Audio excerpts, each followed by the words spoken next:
So I need to begin today's video with a huge shout out to Grizzly True Crime. The audio that I'm using for today's video comes directly from her channel. I will get a, clean version of this, which I will then upload as a uninterrupted version in my case file playlist.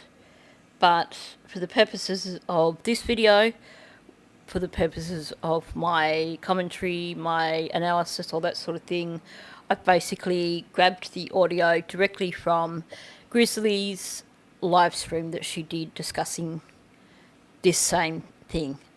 If you are a fan of Grizzly's snark, then it's worth hopping over and listening to her version of this as well, because she snarks it up to the best again when she's listening to this. So if you get to the end of this and you're wanting to listen to it again, maybe without quite so much yabbering from me, or just you want to listen to it again and appreciate a bit of snark, then I will add the link for Grizzly's version of this in my description. So this particular phone call is, like I said, it's one that Grizzly's just been given. So one that's just been released to her through the whole FOIA thing. She is so on top of all this right now. The date isn't clear. However, we know that it was sometime in April of 2024. So essentially this one actually predates all the other phone calls that we've listened to. Now, how do I know this? The main thing in here that shows us the date is that he is talking about his upcoming appearance and saying it's around the end of this month, and then commenting on it basically being around his birthday, meaning his birthday is in April 25th. So this had to have been sometime early in April that this was done.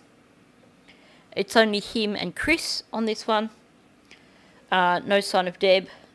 And there are some interesting revelations regarding Deb and Chris's relationship towards the end of this video. And in a moment of irony, it has just flashed up on my screen that this audio is now available on Plunder's Patreon. So she's just uploaded it to her Patreon. I would imagine it would be a reasonable charge if you wanted to go over there to get it. It's usually around $5 for single things like this. So if you did want an uninterrupted version, like I said, I will get my own copy, which I will then upload as a raw, uninterrupted version for anyone who wishes to listen to it in that format. Now, before I do jump into this video, just a quick discussion in terms of where to from here. A number of people have requested that I look at some of the other interviews that were done. So someone suggested flatmates, someone has suggested Maddie's best friend. I was also thinking along the lines of looking at Maddie's teachers again. Let me know if that's what you're interested in hearing, if you want me to revisit those interviews. And if there is a preference, let me know. I'll do a poll later in the community section, but sometimes people don't always see them, so I thought I'd mention it here. So you can either comment below or go over and, when the poll appears, put your opinion in the poll. So with that said, let's just jump into this phone call.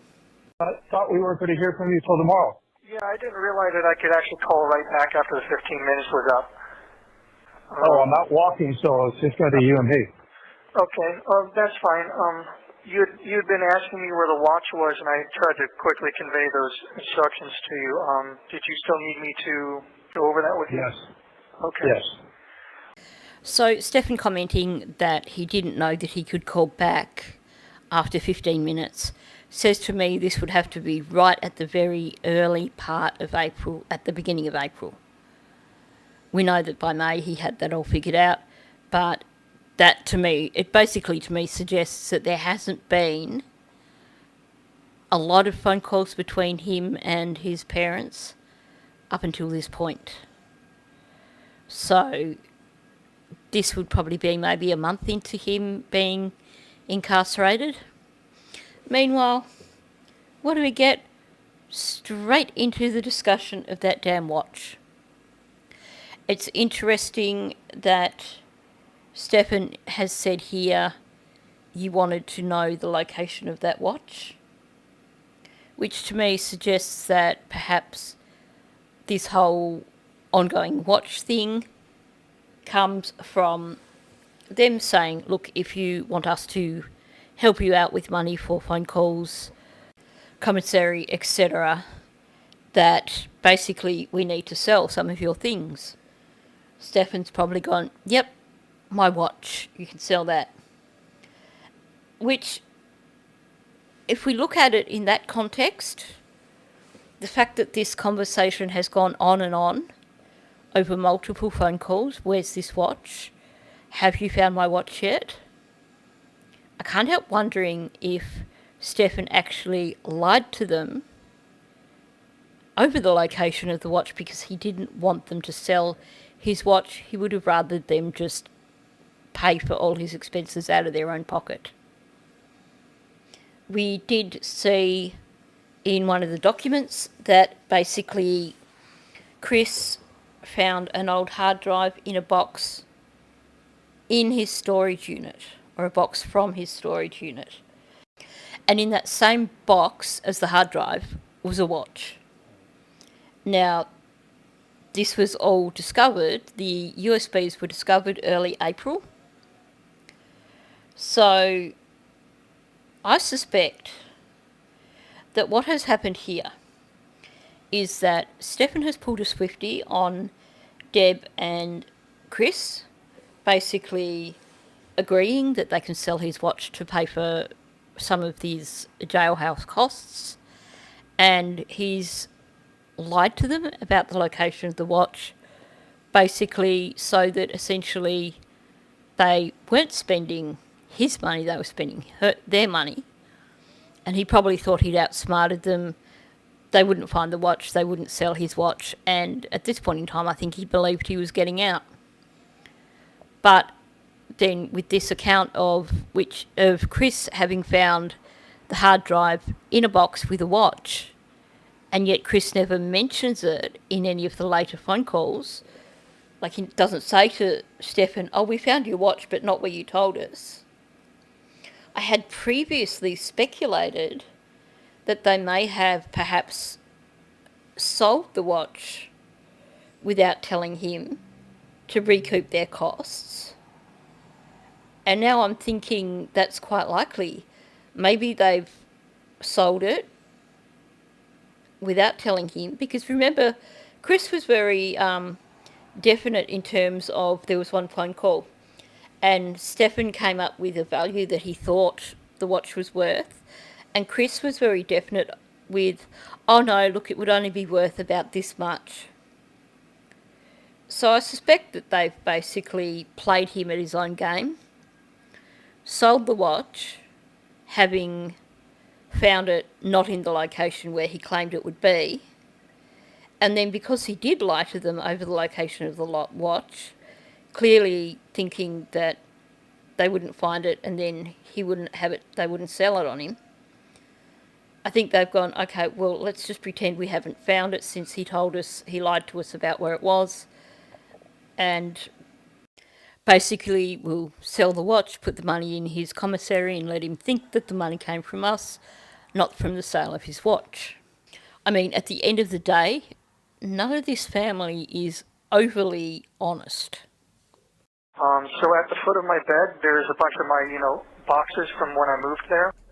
Yes. On top of those boxes, there should be a green tin with kind of like a gold eagle on the top of it. It's like a Warhammer ammo box tin. The watch is either in there, or if it's not in there, it's going to be in one of the boxes at the foot of my bed. If you look inside, there's a Disney popcorn bucket in the shape of a Star Wars mouse droid. It's like a little silver box with wheels on it, basically, and a brown strap. It could be in there because I put some important stuff in there. I think my Social Security card and birth certificate might be in there as well. Sure, because when you've got important documents, why not just shove them in a popcorn tin rather than actually file them in a proper file holder, a file holder box, like a normal adult? Clearly, nothing Stephan ever did was like a normal adult. So this is the one and only mention we have of that Warhammer tin. I'm willing to bet that there is another phone call that maybe we'll hear, maybe we won't, where Chris actually tells him he found that tin and looked in it and the watch wasn't there. Meanwhile, I'd love to know if they ever found that mouse droid popcorn box, or if that was just something that Stephan made up, telling him to look for that, knowing that they wouldn't find it. And let's be real, Chris is the pragmatist in the family. He would have been the one that said, okay, well, it doesn't look like you're going to be getting out of here in a hurry. We need to actually get money to help you out with your phone calls and stuff like that. So you are going to have to choose some things that we will sell. Because Stephan is such a self-centered, well, he's a narcissist. He is a sociopathic narcissist. So he wouldn't care how much money his parents were putting into his phone calls and his commissary and all that, so long as he got his lollies and his coffee and his phone calls. He wouldn't consider it to be his responsibility to contribute to that. So these discussions over the various things of his, what to sell, what not to sell, him saying, well, hang on to these for a while because they're worth a lot and they're hard to replace. And this discussion over finding the watch, this has definitely got to have been initiated by Chris. And I'd say Stephan is basically doing what Stephan does best and trying to dodge around having certain things sold. He's probably been given an ultimatum at some point in time with, you have to sell things if you want us to put money in your commissary, at which is when he's gone, okay, you can sell these items. But I think the whole watch thing, I really do think that he was deliberately trying to steer them blind and telling them to look in a location where the watch wasn't. Unfortunately for him, Chris did find a watch, possibly the watch, when he was clearing out the storage unit. Now, the other thing I want to comment on. Now, okay, when you move house, you do end up with a bunch of boxes that sit there for quite some time before you finally open them. But usually they sit in a back room. They sit in the spare room, or they sit in, you might have like a small sunroom or something. Boxes that are in your bedroom, most people that would drive you nuts within days, and you would have your things out of those boxes and put away. Apparently not Stearns. That was the end of February when all this happened, meaning that, from what I gather, he had moved out at the beginning of December, meaning he'd been back in that home for 3 months with boxes of stuff from when he moved just sitting at the end of his bed because he was too lazy to unpack them. I mean, it's not like this is someone who's working full time, had to do all their moving over the weekend and has to do all their unpacking after work or on weekends. This is a guy who basically does nothing all day. Or he sleeps all day and does nothing all night. But he's had plenty of time to unpack the boxes that he brought with him when he moved back in. And yet he's such a slob that they've sat at the end of his bed for 3 months. Did you get that? Okay, so describe this Disney pin again. It's a mouse droid popcorn bucket that's in one of the boxes at the foot of my bed. So it's like a little silver, little boxy looking droid with a brown strap on it. It's actually a popcorn bucket. But I use it to store some documents and stuff, and the watch might be in there if it's not in the green tin on top of the boxes. Okay, all right. Some other things I wanted to ask. So you said that you went to the mental hospital. Whatever happened with... I don't know what's happening because we don't know how to get a hold of anybody. I see. And supposedly has institutionalized himself. So. Yeah. Yeah, probably. What you said that was what, to keep the cops off of her? Supposedly on the advice of her attorney. So this is really important to break down. So the questioning moves to Jen. And Chris says quite clearly, we don't know what happened because we don't know how to get hold of anybody. And then follows through with supposedly she was institutionalised, and then Stephan asks, is that to avoid the police? And he says supposedly at the advice of her attorney. So what does that tell us? This is nothing but speculation. Now, where would Chris have heard that speculation? Because apparently he can't get hold of anybody.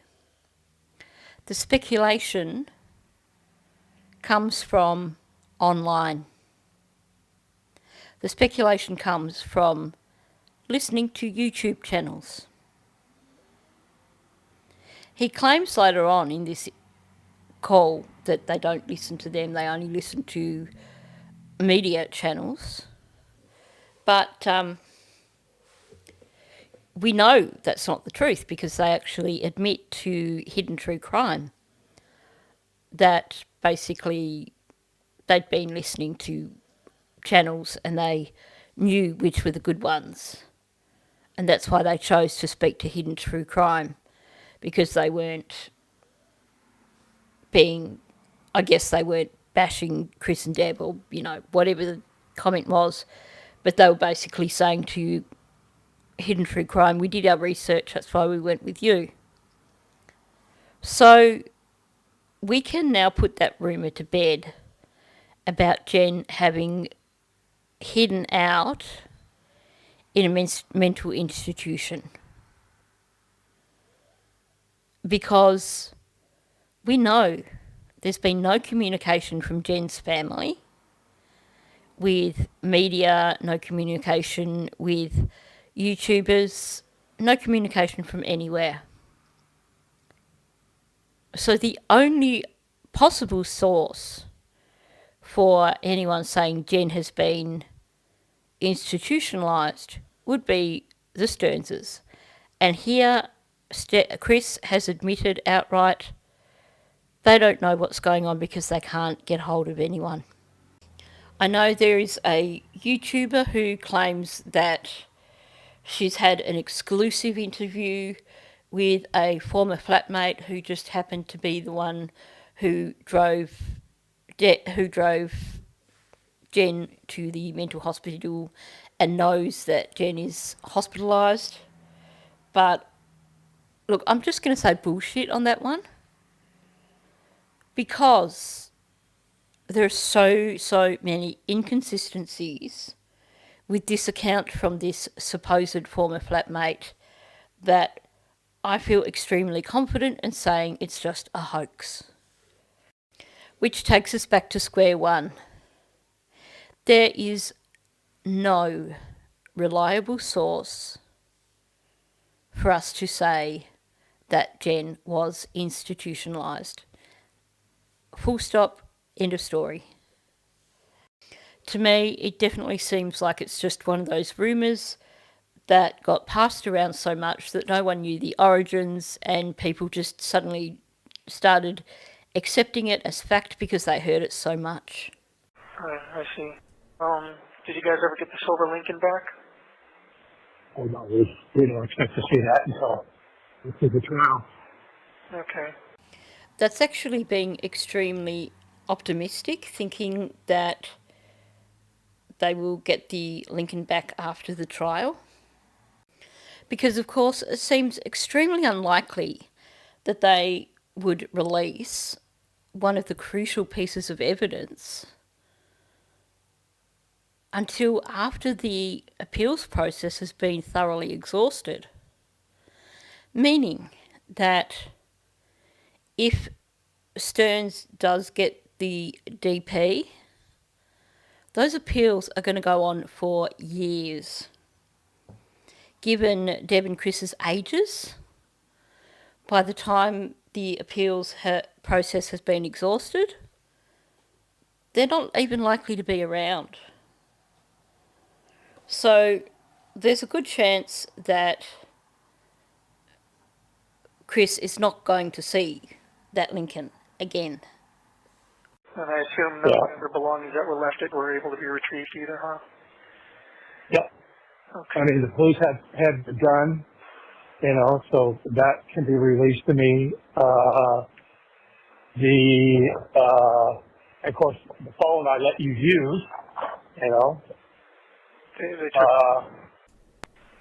so they said they would release that to me, so I got to see if I can get that. yeah, because obviously, I didn't even really use it, so. So we even heard in one of the interviews where the detectives did tell Chris that he could get the firearm back. As for his phone, that is also something that he is almost certainly going to get back, unless, of course, there was any new evidence added just to that phone, which there couldn't possibly have been, because basically, even if Chris did give Stephan the phone before Stephan made the trip to Northport, then basically anything that went onto that phone, if Stephan had basically set it up and connected to his Google account and everything, that all is already in the cloud. So that's not a crucial piece of evidence, nor is the pew-pew. So, yes, they will have probably by now been released to Chris. Especially, they have photos taken from room 4. They don't need to do any testing on that firearm. So it is not crucial to the case. So it is something that can be released. Now, in the interests of clarity, Stephan Stearns really couldn't give a toss if his parents get the Lincoln back, or if Chris gets his phone back, or if he gets the other item back. This is Manipulation 101. Stephan is now entirely reliant on Chris and Deb for anything from the outside world, essentially. For his books, for his money for the commissary, for his money for the phone calls. He knows that. So he is now in a position where he has to manipulate them as best he can. He is, and you hear it in all the other phone calls, the phone call where, or the few phone calls where he's doing that whole I'm so super Christian thing with Deb. That is nothing but manipulation. He is manipulating her because he knows that to manipulate her, best way to do that is to suddenly act as if he is just as religious as she is. He's validating her religious beliefs, which is a form of manipulation. Here, the manipulation is trying to show Chris that he is genuinely concerned over these items, that he is the caring son and that he feels bad because he has caused problems for them. When in his head, he really doesn't care. The only motivation here is making sure that he gets money on his phone calls, money on his commissary, and several $100s worth of books. By the way, the body camera, the camera in the sheriff's deputy's car that escorted you from Orange County to Osceola County, all that video and audio, somebody got a hold of, and it's out on the internet with YouTube. Wow, really? Yeah. Wow. And boy, would they have got a surprise a few months later when everyone's FOIA requests started coming in and suddenly they had all these interviews, all this photographic evidence, all these documents proving just how guilty Stephan was. So these YouTubers, these amateur sleuths, who have now decided to make it their life's work to try to uncover the real Stephan Stearns. It shows you that just from day one, they were never a fan of these YouTubers, these amateur sleuths. Now, here's a news flash for you, Chris Stearns, just in case you happen to be listening. We really couldn't give a rat's ass about the real Stephan Stearns. The thing that we care about is making sure that Maddie's story is told and making sure that justice is served for Maddie. And if that means telling the world about what a horrible person Stephan is, about showing the world how much his parents enabled him from birth right up until the age of 37, then that's what we are going to do. Oh, and also, Chris, it's uncover, not undercover. I mean, I understand that they are going to apply a personal lens to the discussions that have been occurring on YouTube and see that as an attack on them, as an attack on Stephan. Particularly at so early on in the case. I mean, this is barely a month in after everything happened, when they are still trying to process what has happened. So it is understandable that they would view YouTubers as the bad guy, basically invading privacy. But at the end of the day, they, hopefully by now, they may have recognised that the purpose of the majority of us who are talking about this case, our purpose, is justice for Maddie. Our purpose is to tell Maddie's story in the hopes that we can save one more child, maybe even. These are things, these stories should not be buried. These stories need to be shared for the sake of future victims. And if that's painful for the families of the offenders, well, that's life. If it was not their son who was responsible for this, would they not want public information to occur to prevent future crimes? I'm sure Chris and Deb aren't evil people. They do come across, they do show themselves in a rather negative light frequently. But I don't think there is any psychopathic tendencies in either of them. I think they are the sort of people that if you said to them, we can do this to highlight the issue of these things happening to children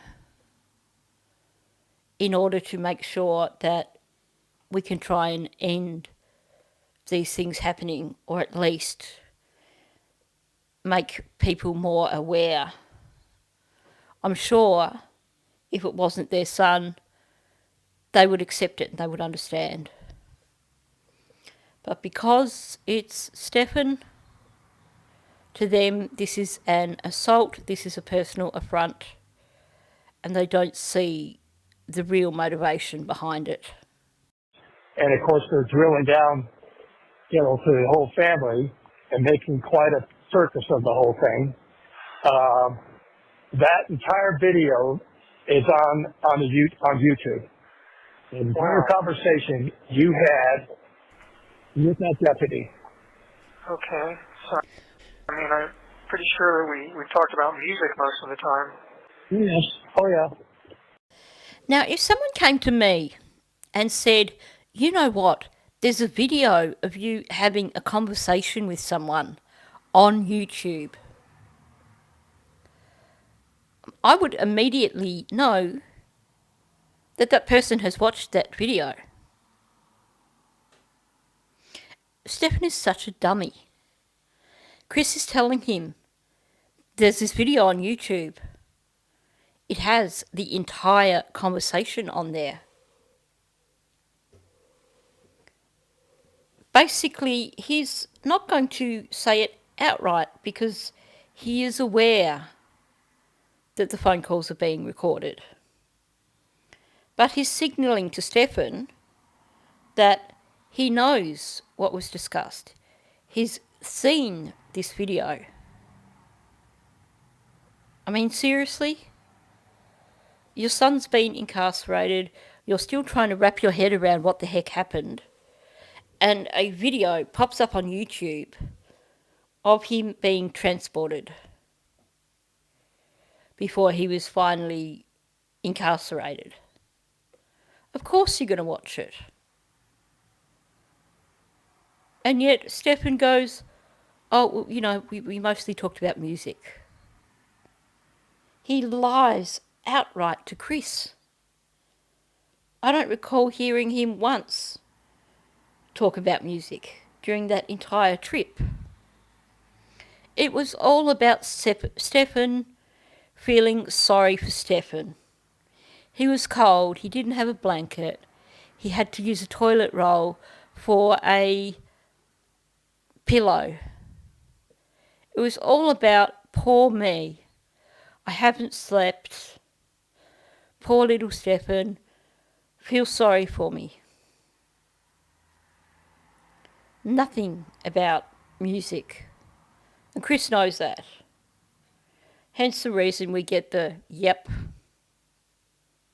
You always know when Chris is not happy with Stephan, because his response is just an outright yep, and he doesn't take it any further.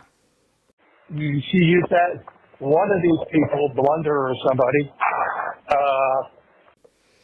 Okay, there's one part of me that becomes angry that anyone would dare get Paula's channel name wrong, given that Paula is one of the best true crimers on this platform. She's ethical, she checks all her sources, she is solid. So there's a part of me that gets really annoyed at him calling her Blunder. And then there's the part of me that is a typical Australian larrikin that hears him call her Blunder and can't help thinking how amusing it is. Sorry, Paula. I love you dearly, but it is still a little bit amusing. That said, we know that there's at least one channel that Chris Stearns watches. YouTuber, use that information to dig up information about when your mom and I had our issues 20, 30 years ago, and brought that up. You know, her clickbait headline says, $3,700 lawsuit, some creditor suing it. So, they're just taking everything and everything and trying to make something of it when nothing exists. Now, I had a vague recollection of Paula being the one to put the video out about their divorce, but the lawsuit was only a vague memory for me. I know that they were bankrupt a few times, I believe, as far as this lawsuit. I just went through Paula's videos, and unless I missed it, it doesn't appear to be there anymore. So, a good one, Chris. Probably something you shouldn't be talking about on a video phone call, because now, 12 months on, probably you are going to have people now digging into Pacer, having a look at the past legal issues that you've had. I actually thought when he said 20, 30 years ago when we had our issues, that he was referring to their almost divorce. But I guess it also fits in with the various times when they were bankrupt. I guess it is going to deplete your resources somewhat when you are trying to actually keep a family and a mistress. Is it going too far delving into the history of the parents? It may seem evasive, but at the same time, trying to understand how Stephan turned out the way he did means looking at his past and these issues that his parents had in his formative years will have had a huge impact on him. Sure, Deb can claim that the divorce had no effect on him, he didn't even know about it, yada yada. But kids pick up on these things, they pick up on the vibes. And let's be real, Deb Stearns is not exactly a nice person when she's not happy with someone. So I could imagine that he heard some pretty nasty things about his father at the time that they were broken up going through this divorce. So it is actually, while it's not something that you want to dwell on, I can see the merits in looking at these things which give you a bit more clarity in terms of Stephan's childhood and what sort of influences might have been occurring around that time. You know, but supposedly calling you a mama's boy and what have you. So it's quite a circus. I don't watch any of it. People just tell me about it. I don't bother with it because it's all bullshit. Well, hey, I am a mama's boy anyway. I've never been ashamed of that. Well, you should be ashamed of that, Stephan, as should your parents, because basically by allowing you to be a mama's boy for the entire 37 years of your free life, they have contributed to putting you where you are today. So it's actually not something to be bragging about. How amusing is it that Chris is claiming that, we don't watch this YouTube stuff, and yet here he is telling Stephan everything that is on YouTube, supposedly saying that other people have told him this. Well, actually, we know from their interview with Hidden True Crime that they were keeping an eye on YouTube. I have no doubt that they are still keeping an eye on YouTube. Although my channel's pretty small, so they probably don't really notice me. They do notice Paula, however. Yeah. But I'm hoping that this conversation, obviously somebody in the county jail is selling this information. So I'm waiting to see if these conversations surface, because as far as I know, this is supposed to be private conversation. Obviously, the jail can monitor it, but it's not supposed to be released to the public. I'm just going to say, in all fairness, when Chris was doing those initial interviews with the detectives, and he expressed his concerns about the fallout for him and Deb after Stephan's arrest, and the detective essentially said to him, it's going to be so much worse when it reaches trial. You just wait till it goes to trial. In all fairness, I think families of people like Stearns should be made aware of the FOIA process. Should have these things explained to them. I know we have victims advocates, and there are advocates who do also work with the families of offenders.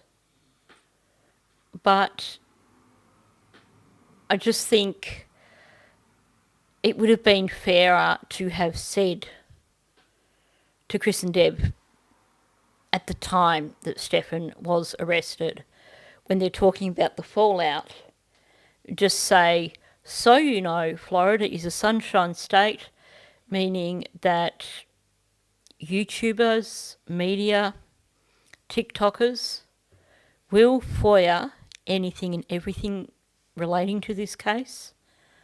It will become public knowledge.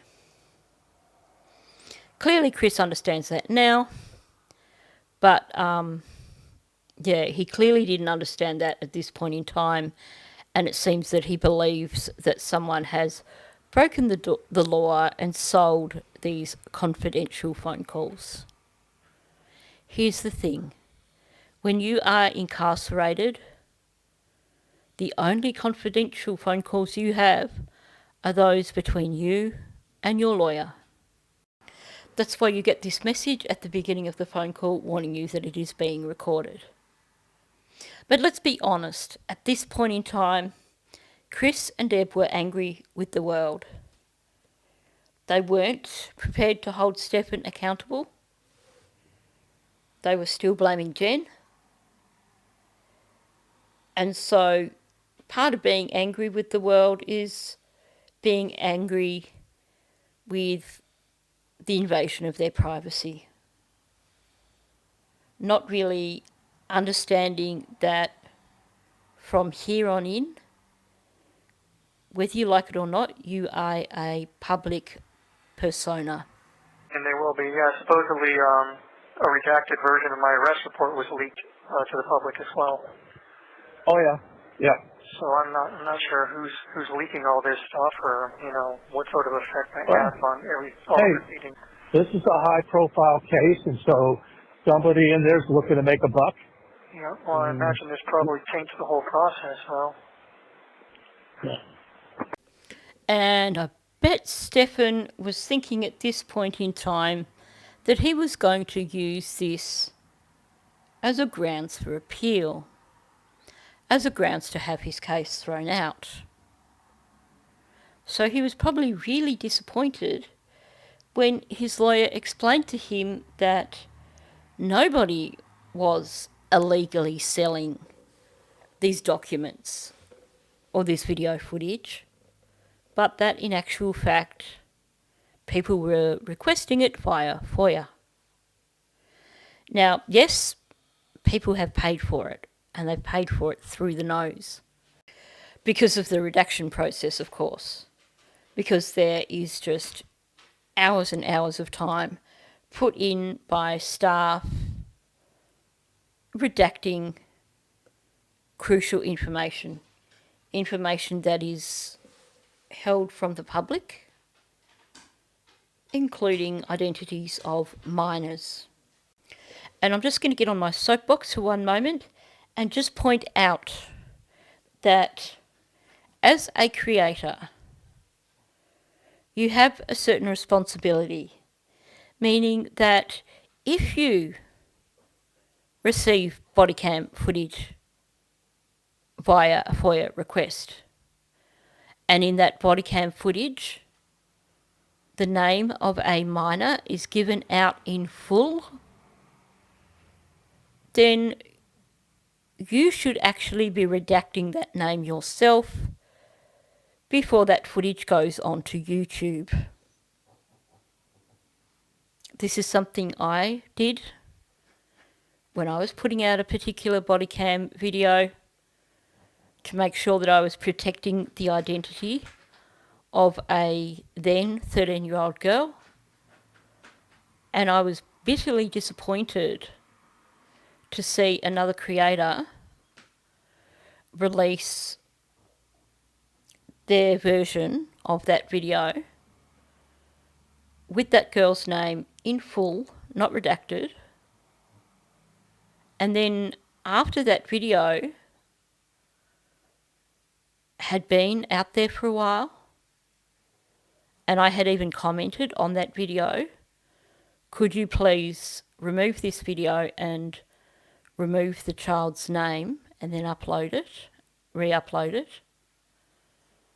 Despite that, this person decided to upload a newer version of that same video, still with the child's name unredacted.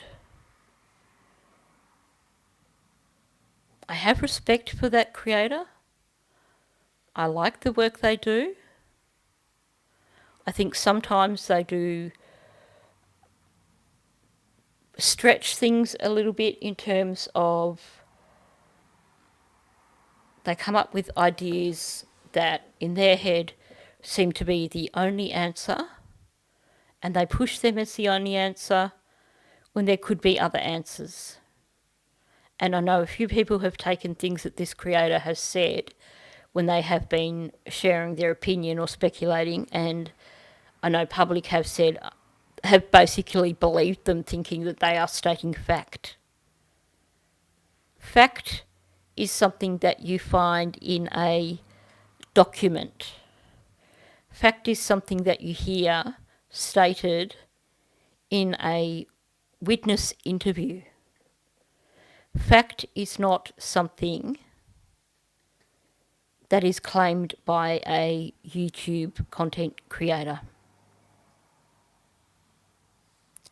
Now, there is speculation.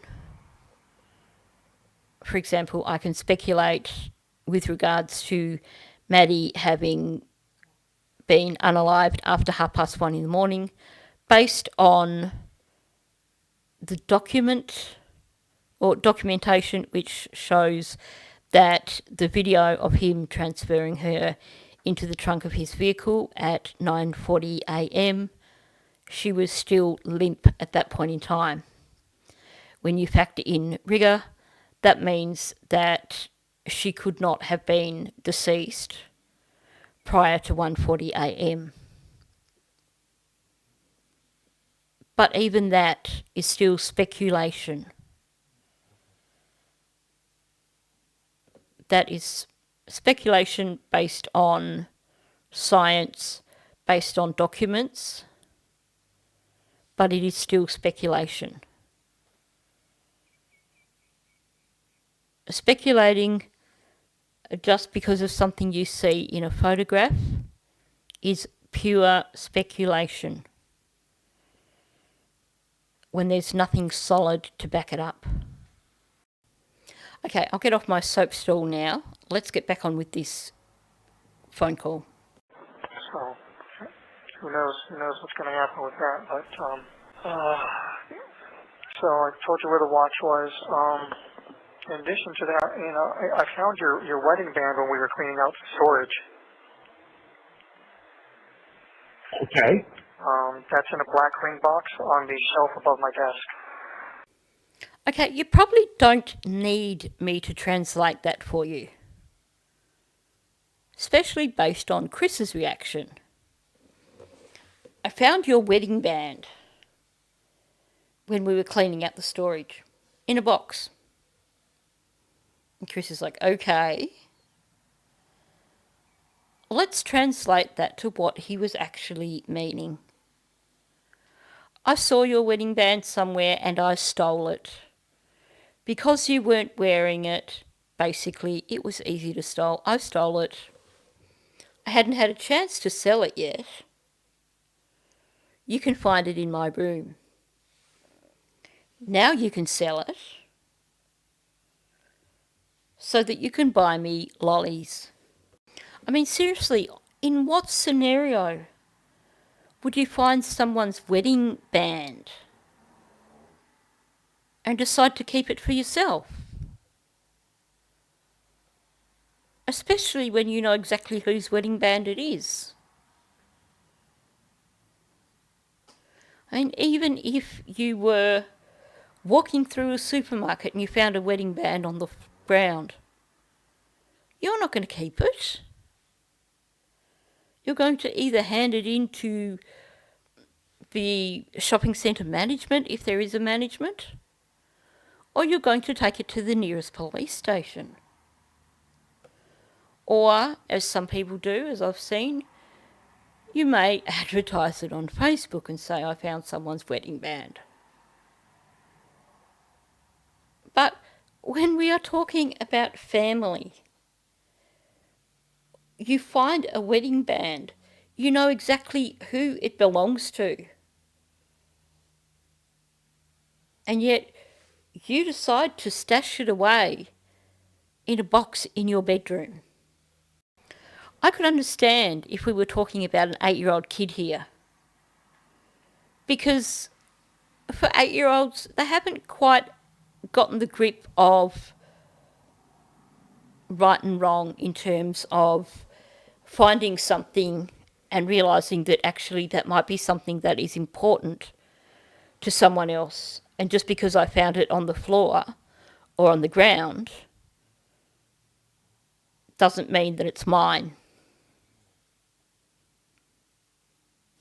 I had a occurrence many years ago when I was visiting a cousin. I was staying at their house, and I have this little notebook that it sits in the palm of your hand, and it's actually a metal notebook. And I believe the date inside, it's got a little calendar inside it from 1913, and it has a hinge where it closes, it shuts, and it uses a little pencil to hold it shut. And inside that notebook, it has my grandfather's name in it.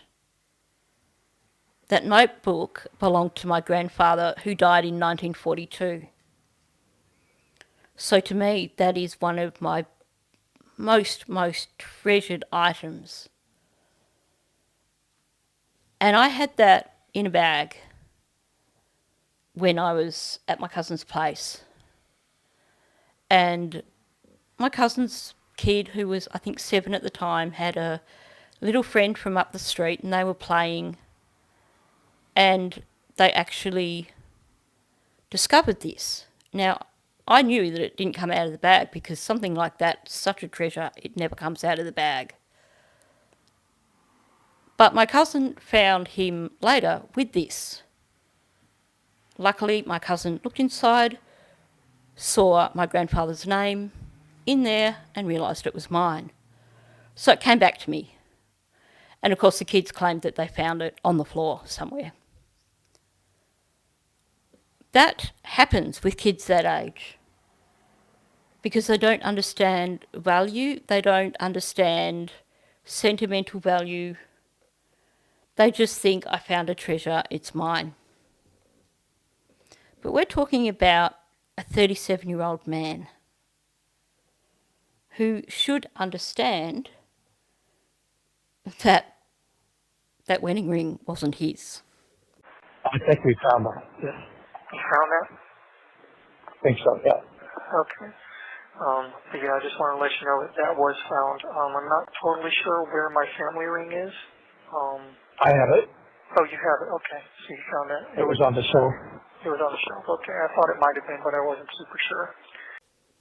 You guys have family rings in the United States? Is that like a ring with a family shield or something on it? Or that's something I've never heard of.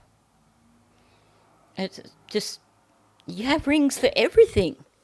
I mean, you even have school rings. Like, that's high school, isn't it? When you finish high school, you have a school ring for the year that you graduate or something like that. And I think you have college rings as well or something, don't you? If someone can bring me up to speed with those, because that's something that is so different. We don't have anything like that here in Australia. And I guess the question there, that family ring of Stephan's, is it something of worth? Was he saying, essentially telling them to sell it?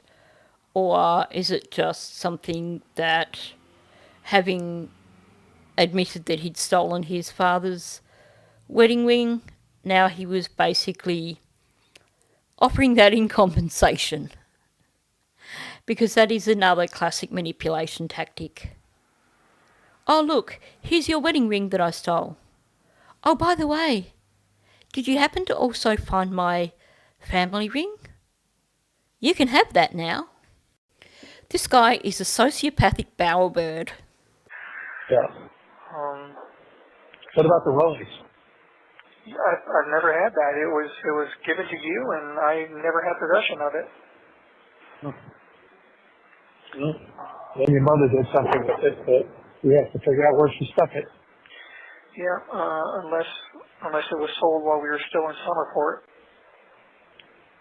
No, it was here at the house. It was here. Yeah, I mean, it was here. I'd seen it earlier. Well, I seen it in 2023. But anyway, doesn't matter. I never had it. So, This guy is such a shocking liar. So, in case you missed it, Chris said, "What about the Rolex?" Now, Stephan gives himself away within the first 5 seconds. Now, if you are a regular on my channel, you probably spotted it for yourself. But I'm going to go through it and I'm going to explain.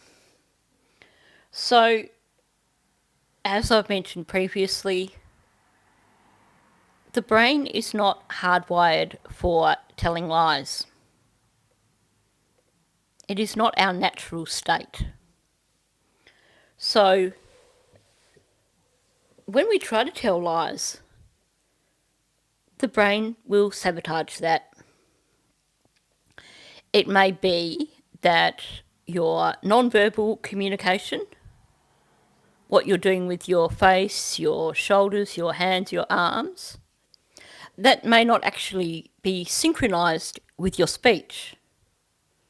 So if you are saying something and you're saying something, no, that never happened, as you say that, you're going to be shaking your head probably at the same time as you are saying no. That's how our brain is wired. All those bits normally work together. But if you are basically trying to be deceptive, your brain's going to put the little pause button on those little communications that occur with the non-verbal language, and you're going to see that the verbal and the non-verbal aren't in sync. A bit like when we're watching that video of Jen Soto, and in doing the redactions, they've somehow got the audio out of sync with the visual. Not quite the same as that, but, you know, that sort of thing. Now, in terms of speech, same again. The brain doesn't like to lie. So there's quite often tells. It may be that the cadence of the way someone is speaking, the rhythm changes. You're going to get more pauses. They may speak slower. They may even have a different intonation. But not only that, one of the big signs is that basically it becomes really hard to finish a sentence. And boy, did Stephan struggle here. He managed to get one word out before his brain put the pause button on. The "you're about to tell a lie, stop now" button. So he comes out with, Chris is like, "What about the Rolex?" And Stephan's response is, I never had that. It was given to you. So he repeats he repeats it was.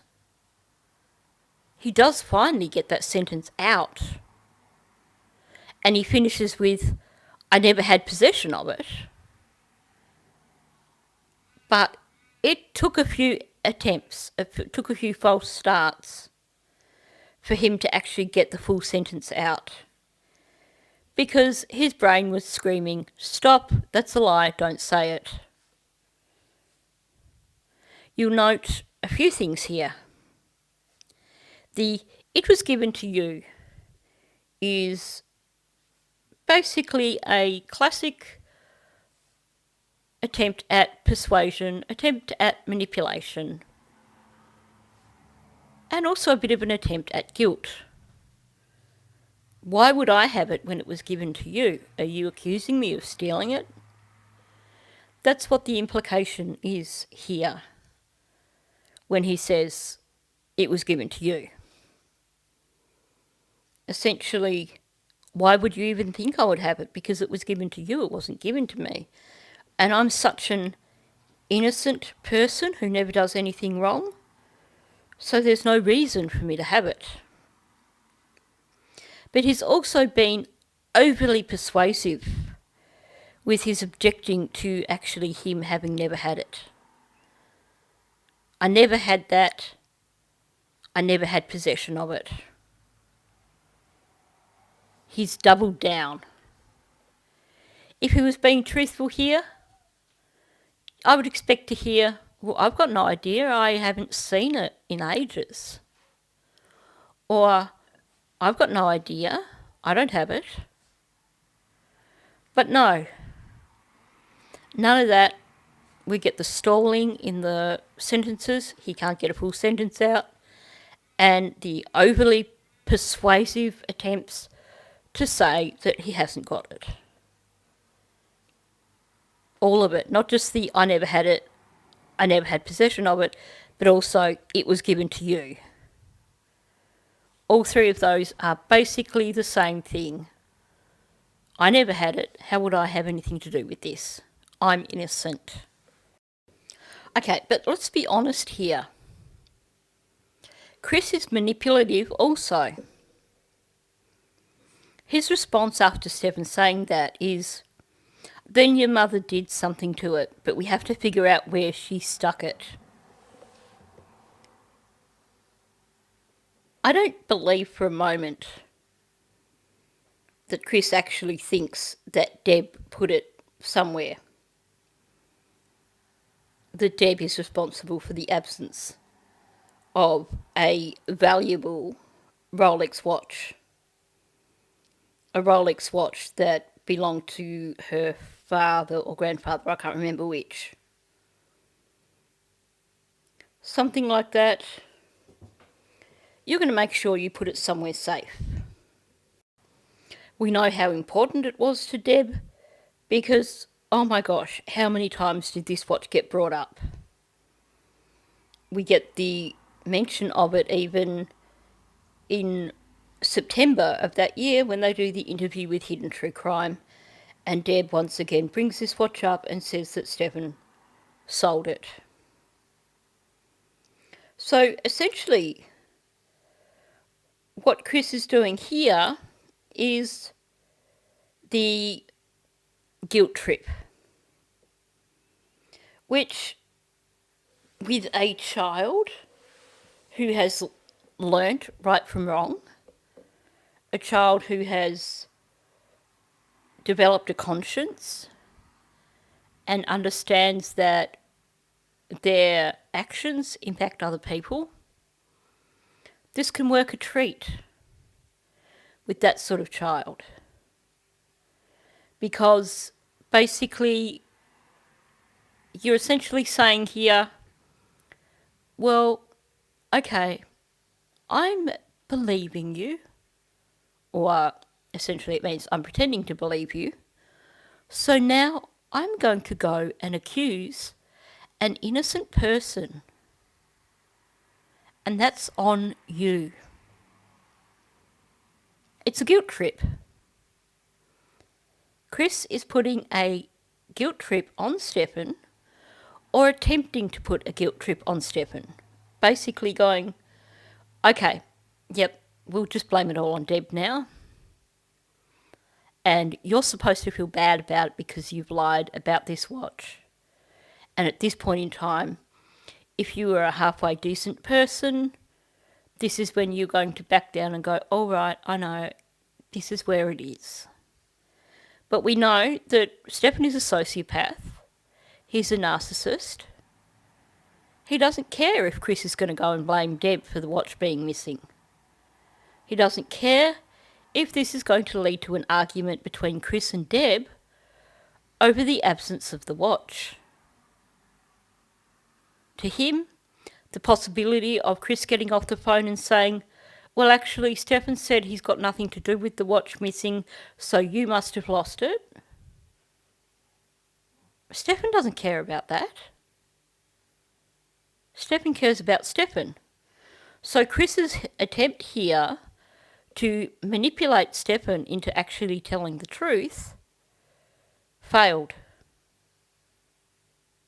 And those sort of things would have never worked with Stephan.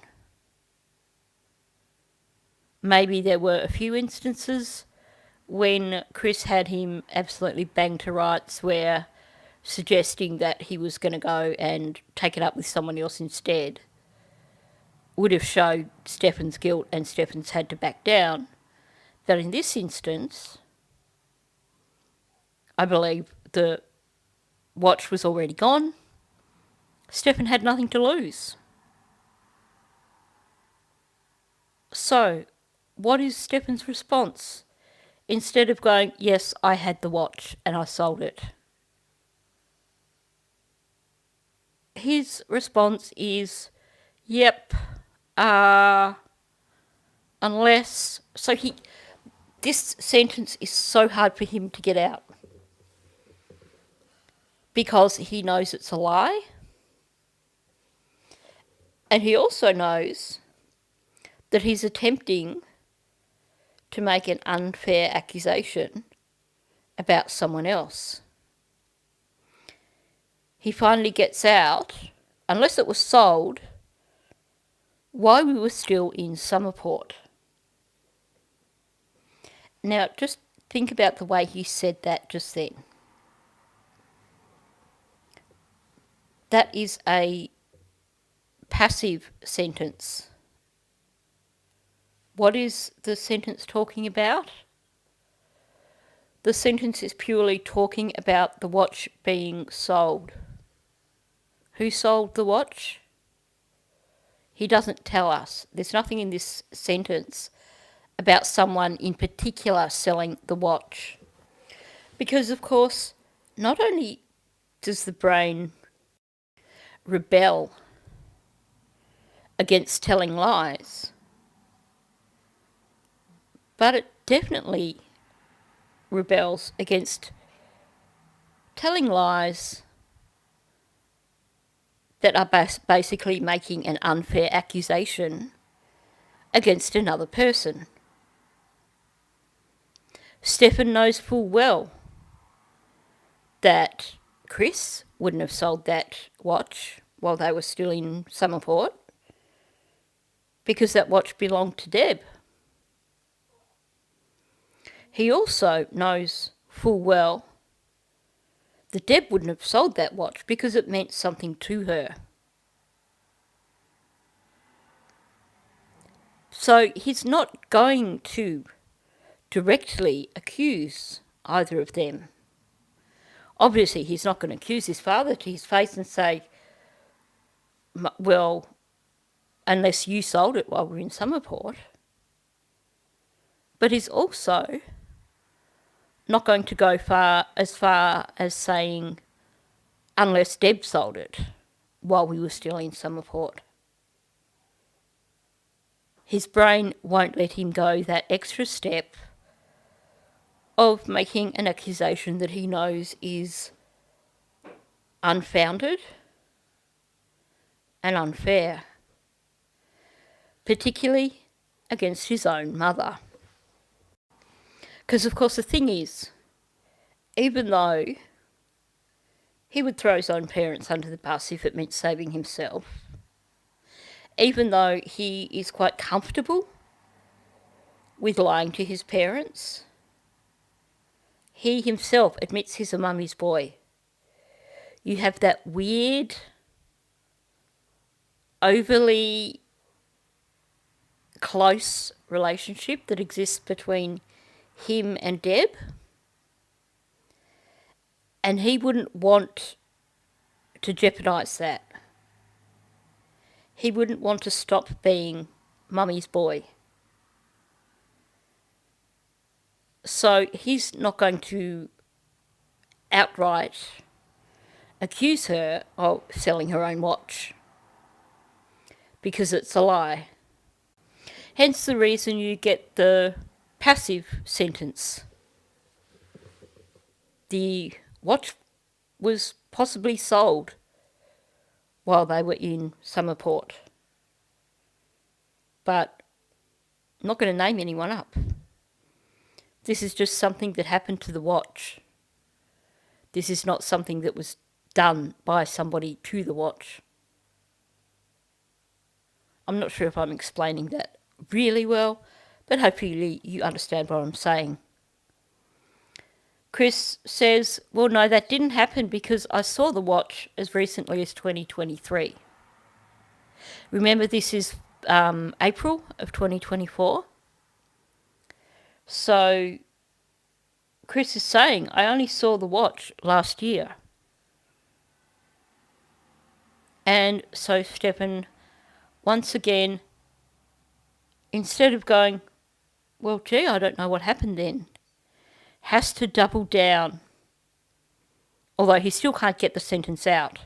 Yeah, I never had it though. The though on the end is just trying to be even more persuasive. You know, doesn't matter what you are saying, I never had it. But still, he can't get the full sentence out. To me, my takeaway from this entire conversation is that he has just admitted that he sold that watch. He threw in some report, basically because he was trying to be a little bit more deceptive. Because he knew it wasn't sold when they were in Summerport. I believe they bought that house in 2020. So he's trying to say that the reason the watch is missing is that it was sold before they even moved to that house 4 years ago. It's that typical thing of often there's always a little bit of truth behind these lies. And to me, from listening to what he's saying here, no, the watch wasn't sold while they were still in Summerport.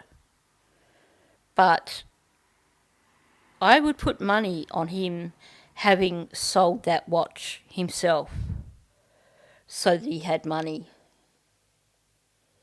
And now that we know that it was that recent, it was only 2023, perhaps that occurred when he moved back in December. Maybe that's why he had so many parcels, and that's why he had to have parcels delivered to Jen's place, as well as his parents' place, to hide the fact that he had all this money. So I finally got the commissary information. Do you need some boxer shorts? Yeah, definitely. I've been going commando this entire time. Okay, I don't know which is more traumatic. Receiving a FOIA request from Stearns' video interview where they hadn't adequately redacted the image at the end of the video. Because trust me, you just cannot unsee that. Or hearing him admit that he's been going commando for a month. Now, I would like to think that he is just basically lying to manipulate Chris to get him to spend the money, because I would imagine that it would be a health issue to have a inmate who doesn't have boxer shorts, and that therefore there would be things in place whereby the prison would actually provide him with a limited number of pairs of underwear. That said, I would have also thought that in terms of health and safety for the prison staff, that they would not allow an inmate to go 16 days without taking a shower. Which we know that occurred if you go over to one of Grizzly's recent videos where she's having a look at, I think it's the one before this one, where she's having a look at his prison file. Basically, there was a 16-day period of time when this guy did not shower. So maybe those protocols don't exist. But, at the end of the day, even scumbags like Stearns have rights. Meaning that I would imagine that there would be some protocol in terms of things that would be provided to him prior to when he can actually access them through the commissary. Especially with regards to personal hygiene, because like I said, it becomes a health and safety issue for the staff who work there. What size? Large, extra large? I think just large would probably do. I mean, whatever will fit Okay. a 36 waist, I Do guess.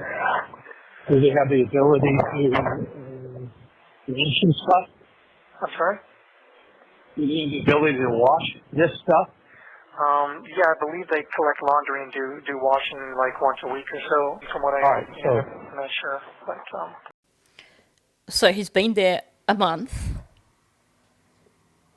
and he doesn't know what the situation is with laundry.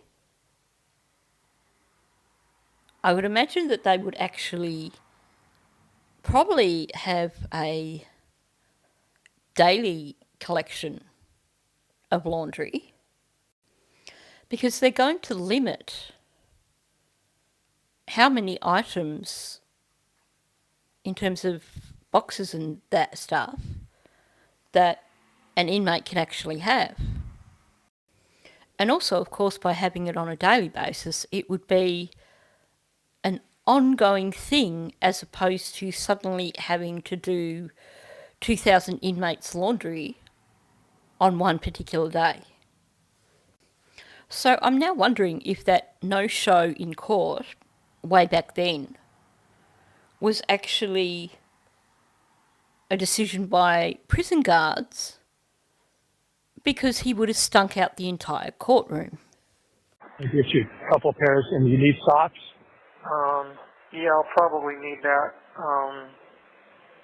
In the meantime, I was going to hold off on making any, like extraneous orders through commissary and whatnot until we find out more. I mean, I'm not sure exactly how long I'm going to be here, so. So just to break down what's going on here, Stephan is essentially saying, I need these things because I didn't want to use my commissary money to buy them.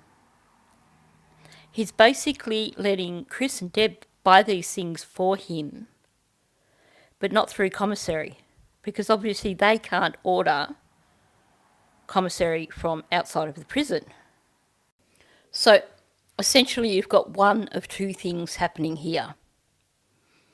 Either Chris is finding out how much Stephan needs so he can then put that amount into Stephan's account so he can purchase these items through commissary, or he's basically talking about buying them separately and having them sent to Stephan.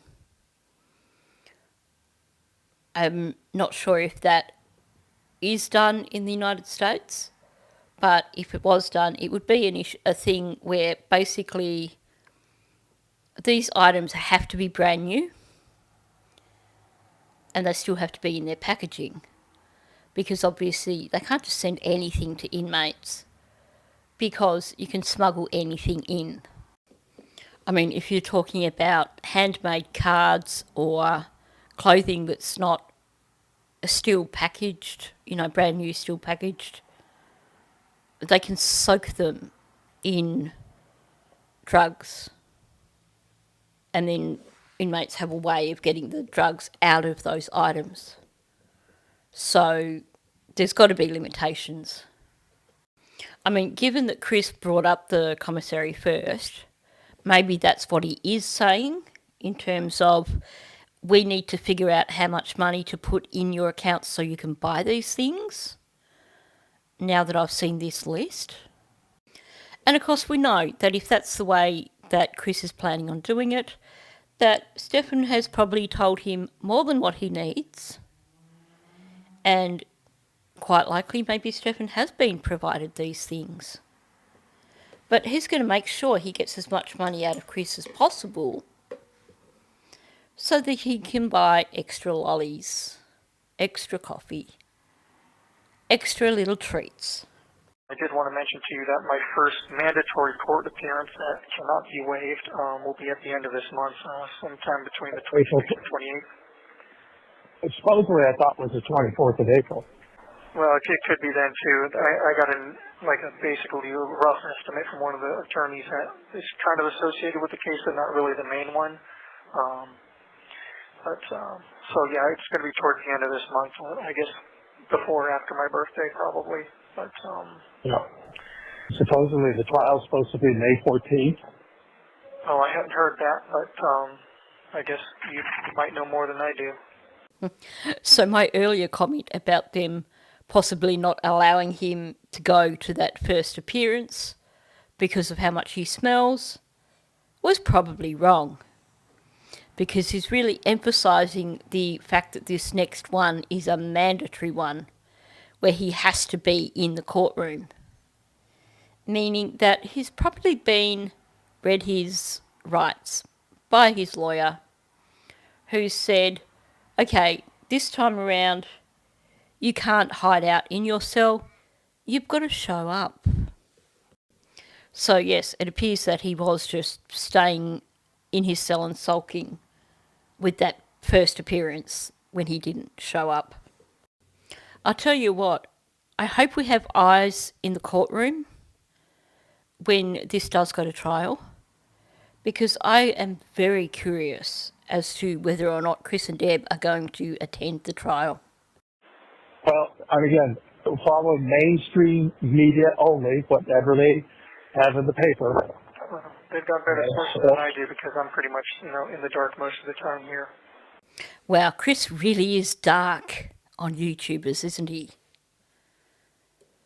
The way he's saying that, again, we're following mainstream media only. That to me says that he is probably checking out every YouTube channel, or at least the big ones that are covering the case, and he's just not happy with what's being said. Because he is definitely, that is a loaded sentence, the way he says that. And as for Stephan claiming he's in the dark most of the time, let's be real. He is either, at this point in time, he was either refusing to see his lawyers or simply refusing to listen because he was being little tanty boy, having a tantrum and not wanting to engage because he thinks he shouldn't be in there. Yeah, well, again, I don't follow anything but mainstream media because everything else is just bullshit. Yeah. People making a circus of it. Oh, heck yeah. The way he's talking makes me think that Chris was definitely paying attention to YouTube. I don't follow anything but mainstream media because everything else is BS. They're making a circus of it. You know what the irony is? How many times now have I mentioned in videos or done videos correcting misinformation that's been put out by mainstream media? Fox News especially. The thing is, there are solid YouTubers, not all of them, but there are a handful of YouTube channels who've got a really good handle on this case, who have all the FOIA documents, who have listened to all the interviews multiple times, who have scoured through all the photographic evidence several times.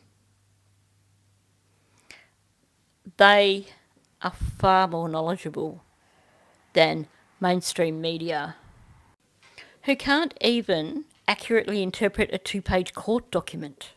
Yeah. Yeah. But,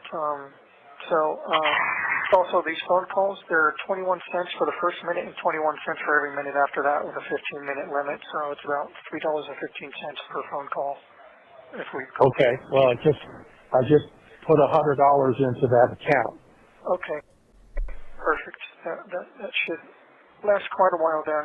I just wanted to make sure that you knew that. So if we needed to ration the calls or anything like that, we could do it. So, classic narcissist move.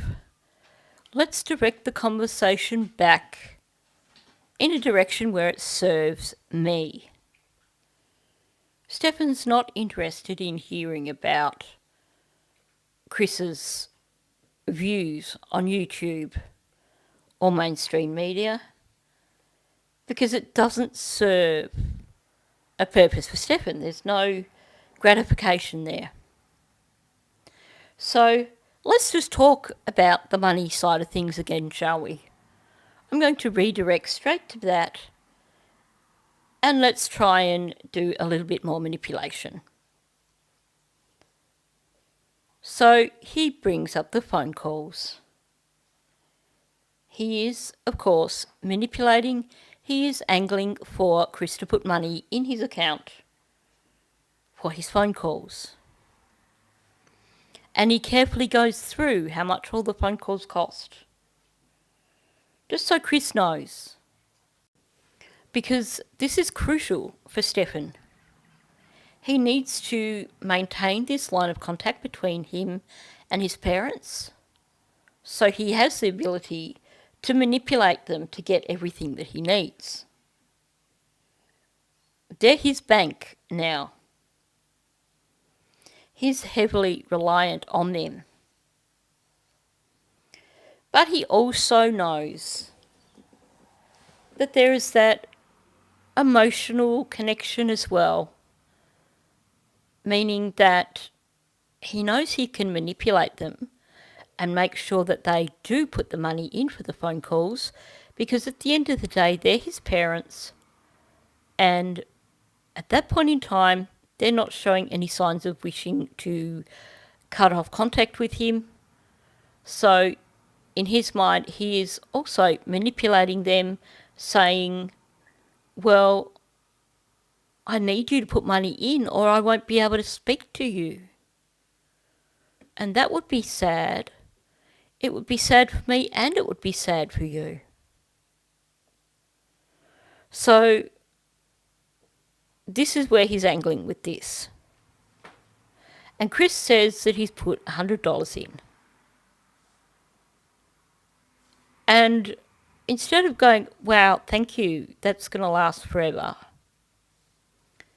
Stephan then comes out with his little act of Stephan the Martyr. He's just been told, we put $100 in for you. And Stephan is like, well, if you need to ration the calls or anything like that, we could do it. Of course, he doesn't put on his little sad boy voice, but that's what he's aiming for. But he knows well enough that the manipulation won't work if he puts on his martyr, sad boy, pathetic boy voice. So instead, he tries that very cavalier, I'll be fine, don't worry about me.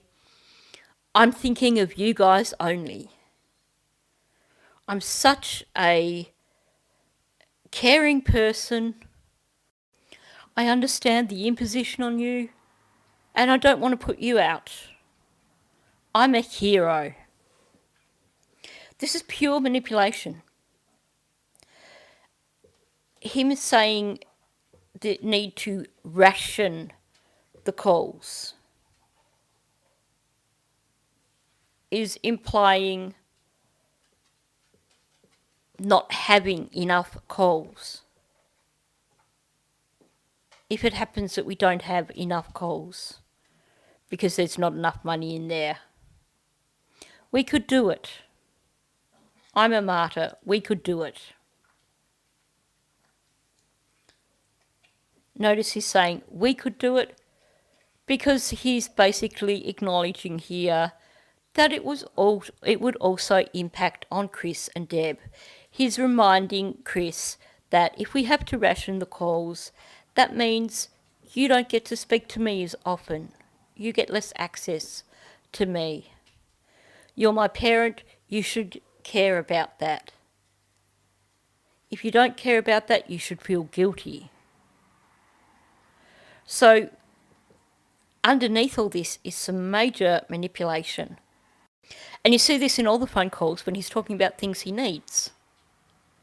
He tries very hard to manipulate Deb and Chris by saying, but that's okay if I can't get it. Knowing that just that whole martyr act is going to work on them, because clearly it works every time. Yeah, well, I don't want to get into our personal lives conversations because I don't trust the system of keeping it confidential. So I want to keep this, as banal as possible. I don't like Chris and Deb, but I have to say, when I hear him essentially admitting here that they have financial issues, and I suspect this was even before Stephan was incarcerated, I wonder if the reason they moved him home, the underlying reason, wasn't anything about Stephan being in a dead-end job and Chris wanting him to get a better job down there,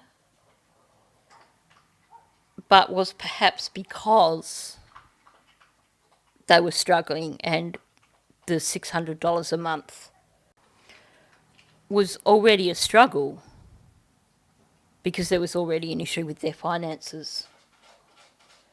Because we hear in one of the May phone calls, and I think it was early May, Chris basically telling Stephan, we're on lockdown, essentially, financially, for the next month. And here, they're definitely referring to financial issues for Chris and Deb.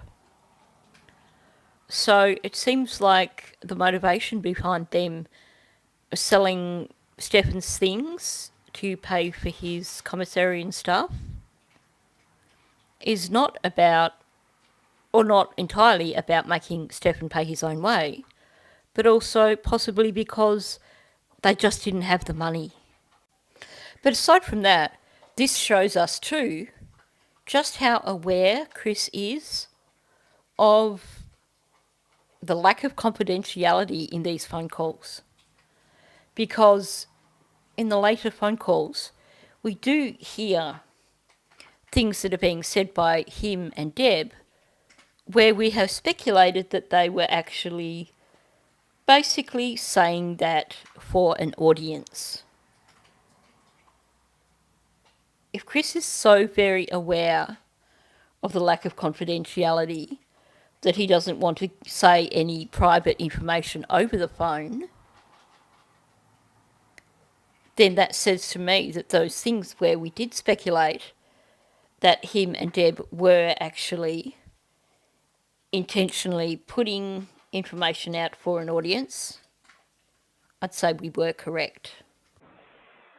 And how have you just keep it has anyone been bothering you or anything? No. It's been quiet. I mean, I really wish they would drop the shoe on and all of this stuff, and attention and emphasis would be shifted to her family, because as far as we're concerned, we know that she's responsible. To what degree, we don't know, but I don't believe you killed her. So, Chris is, of course, saying this immediately after admitting that he knows that these phone calls are recorded and that there's a possibility that they may become public at some point in time. So Stephan's asking him about fallout. Chris sounds a little bit hesitant when he says no. So I suspect that there was perhaps a bit of interest in them.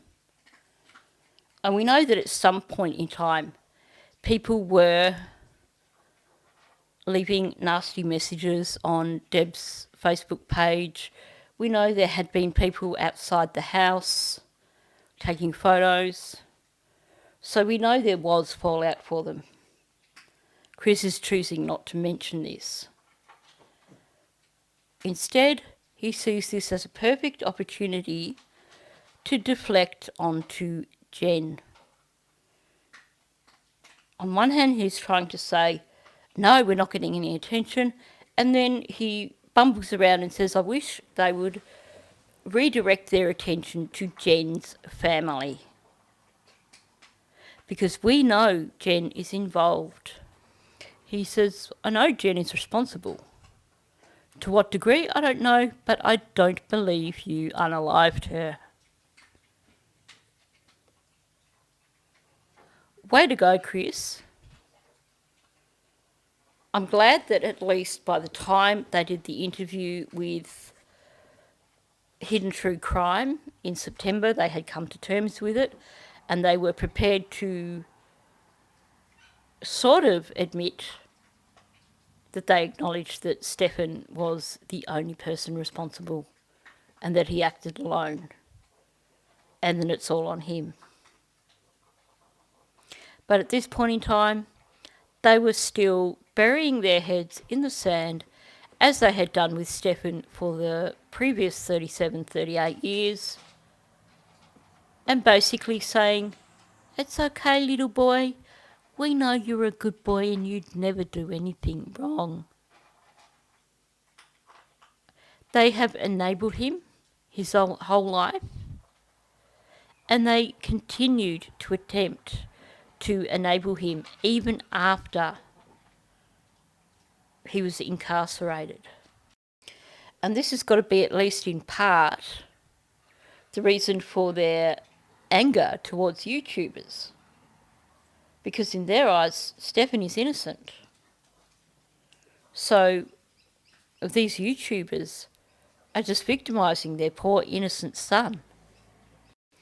But at the end of the day, there is a mountain of evidence which shows that without a doubt, Stephan was the only person responsible for Maddie being unalived. Yes, it certainly appears that at some point in time, Jen became aware of what had happened and she helped him to cover it up. But these people who continually speculate that Jen did it, you're just providing more ammunition for the defence team. Do you really want to see this guy walk free? Do you truly believe he deserves to walk free? The evidence, everything, has him banged to rights. There is no evidence, zero evidence, that places Jen with Maddie at the time that she was unalived. There is no evidence that would suggest that Jen was responsible for Maddie being unalived. And here's the thing. There have been so many instances where stories have been put forward that are directly accusing Jen. And these stories circulate round and around for ages. Nobody really knows where the theory originally came from, but the theory pops up, someone voices this theory, suddenly it's being shared on everyone's channels in their chats or in their comment section. And then, interestingly enough, we hear these phone calls with Chris and Deb, or interviews like the interview with Hidden True Crime, and we hear them say verbatim this thing that's been floating around, this rumour that's been floating around. I can't help thinking that the origins of these rumours, this speculation, is in fact Chris or Deb going into people's YouTube channels and making these suggestions and watching them take off. That's good because, it's one of the few people who do, but you know that I would never have wanted that for her. I'm going to predict that this phone call will be played in court. You know, I never would have wanted that for her. Chris has just essentially said, we believe Jen did it. Stephan does not turn around and say, yes, that's got to be the case. Stephan does not protest his innocence. He doesn't say, I didn't do it. He doesn't say, I wasn't there. He says, you know, I never would have wanted that for her. That is verging on a confession. Wanted what precisely, Stephan? Because when you say, I never would have wanted that, you are referring to something very specific. The wording, I never would have wanted that for her, says to me that whatever happened, he never wanted it to happen. It was accidental. I believe that he has either gone into a rage and done it that way, or he was trying to fulfill some stupid fantasy, some kink, and went too far. But in terms of what he's saying here, he doesn't say, I'm innocent. He doesn't say, I didn't do anything. He simply says, I never would have wanted that for her. Yeah. And it broke me. It absolutely broke me. So I think we believe her family is involved in this and cover up. So we'll just see how all this plays out. Let's be real. It does appear that her family turned a blind eye to things prior to when Maddie was unalived. There seem to have been signs beforehand that to me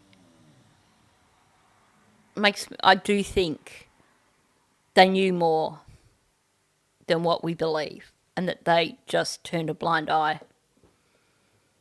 To them, Jen was just the screw up of the family, and rather than stepping in and taking positive action to make sure that Maddie's welfare was taken care of, instead they overcompensated. They had Maddie come and stay at their place on weekends, Yolanda, for example. Juan looked after Maddie. He taught her to ride a bike. He drove her to and from school. He doted on her. He took her out for hamburgers. They tried to provide her with the love that they knew Jen wasn't giving her. And I suspect that part of what they were doing there was also trying to compensate for the life Maddie was living that they were aware of. You can't tell me that Natalie was aware of or wasn't aware of things happening in that apartment, other than that instance where she described seeing Stephan and Maddie upstairs in the room with the door partly closed and contacting Jen. You can't tell me that she wouldn't have expressed concerns to her best friend, Stephanie, Jen's sister. So, yes, I believe that the family did know that things weren't quite right in that home. And rather than completely turning a blind eye, they simply overcompensated by trying to give Maddie a bit of extra love when she was with them, by having Maddie stay at their place. But they never thought to actually step in and say, Maddie can't live with you anymore, Jen. And it certainly appears that they have helped Jen to hide out ever since all this happened. We know that Jen was staying at Stephanie's. We know that she's gone to ground. We know we've not heard anything from the family. But in terms of them actually knowing about the unaliving, I would say the only knowledge they had was probably gut instincts based on Stephan and Jen's reactions when they were talking to police. I doubt Jen ever would have told them any of that sort of information. So I don't think that they were in on covering up for the actual crime. This is just Chris basically once again trying to deflect. Let's blame Jen. Let's blame her family. Don't look at us. Don't look at how we raised Stephan. Don't look at the people that Deb paid off in the past because of Stephan's actions. Ignore our family. Go after Jen's family instead. Well, I'm not sure really any one person is specifically responsible. It's probably a combination of factors that led to it, but He doesn't want to outwardly blame Jen, because were he to do so, it could be a case of game on. Jen would probably turn state's witness and cough up everything she knows. Basically, I think him and Jen have got stuff on each other, which is the only reason they're both quiet. Were he to attempt to throw Jen under the bus, then all bets are off. So he knows that Jen didn't do it. He knows it can't be pinned on Jen. But he can't say Jen didn't do it, because then that is an admission on his part. He also doesn't want to say he did it, because Stephan's never admitted to anything his entire life.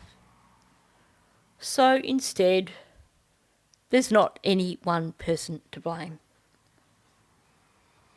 In his mind, he's probably blaming Jen for allowing Maddie to sleep in a bed with him. He's probably blaming Maddie for something she did.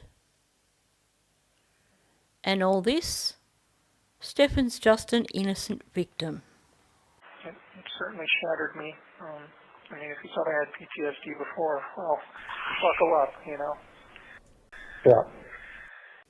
Okay, I did actually have a really good swear with the recording turned off, because YouTube doesn't like that. But feel free to just pause here and swear all you like,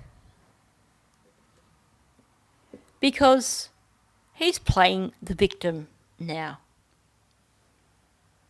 He has PTSD over what happened. Let's all feel sorry for poor little Stephan, who has PTSD over Maddie being unalived by him. This guy is the lowest of the low. I've said this before. We don't have death penalties in Australia. Until this case, I'd never really been in favour of the death penalty. The last person to be put to death in Australia was in the 60s. So 60 years ago. It's not a part of our justice system here. But you know what? For Stephan, I have no problems whatsoever. This is where I can make an exception. I would be just as happy for him to be given life and to suffer and to have the opportunity to go into general population and get to know a few of the long-term prisoners in Gen Pop and discover why they are long-term. It would be a quick discovery, I'd imagine. He would only discover it once. But to hear him playing the victim here, utterly disgusting. I've never felt anything like that before. It was horrible. Yeah. I think as early as this phone call, Chris is beginning to disconnect. Chris is hearing what Stephan is saying and understanding the truth behind what Stephan is saying. He doesn't offer any... He's not trying to console Stephan. He's not trying to offer sympathy. He just says yes. And it's quite a steely sounding yes. Stephan is begging for sympathy. He's begging for Chris to turn around and say, I know you didn't do it. I realise you're so traumatised. He's begging for... He's basically manipulating here, or attempting to manipulate. And sounds to me like Chris has basically got him figured out. Now, you could say that him saying, I've never felt anything like that before, is him referring to his supposed PTSD. But think about the way he's saying that. He is talking about personal experience, something that has essentially occurred within him. Now, if you were talking about losing someone, especially if you are talking about losing someone suddenly, you're not going to word it that way. You might say, it's the worst thing I've ever gone through. You're on the outside. You are having it done to you. It's the worst thing I've ever gone through. But he's internalising. I've never felt anything like that. He's putting himself in the centre there. He doesn't realise it. But basically his brain has stepped in and he's made a guilty admission.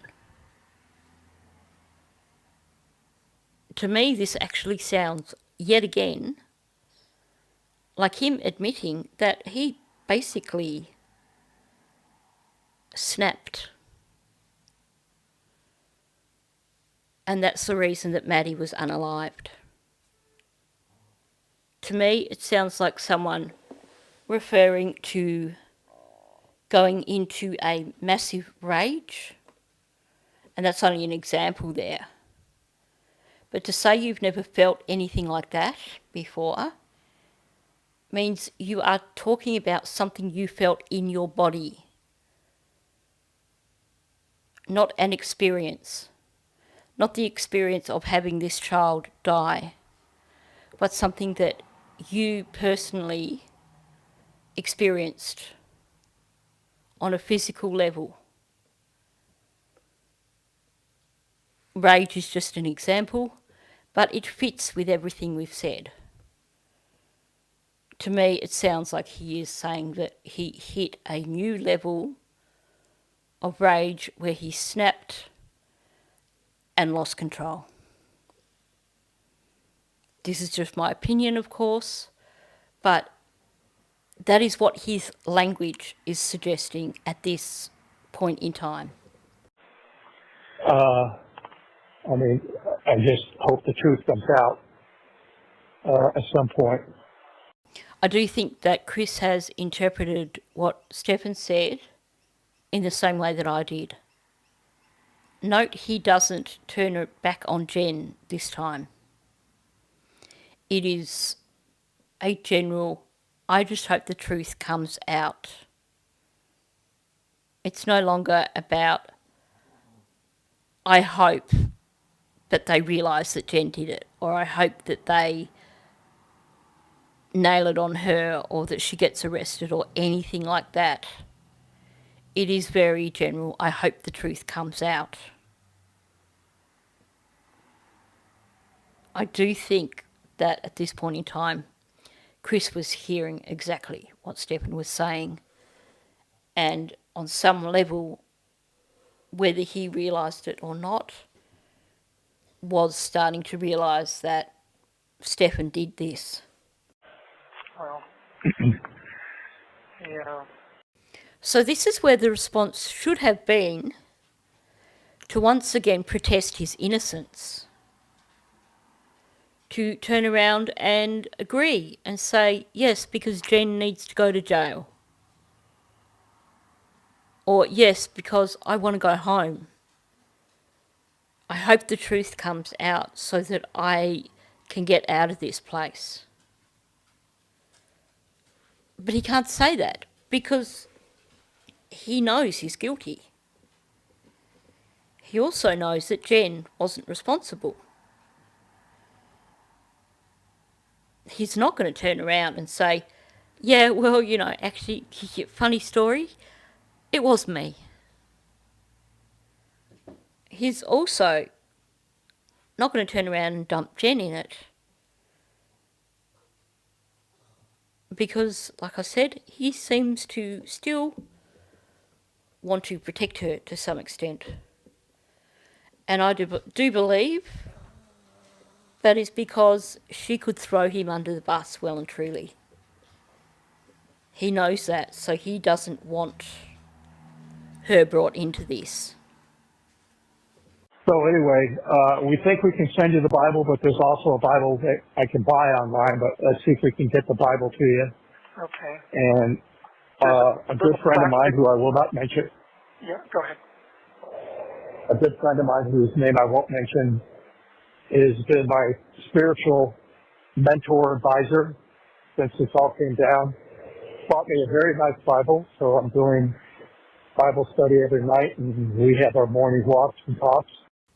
So Chris is talking about a friend that he will not name. And he's having nightly Bible study and daily walks and talks. This is not Deb.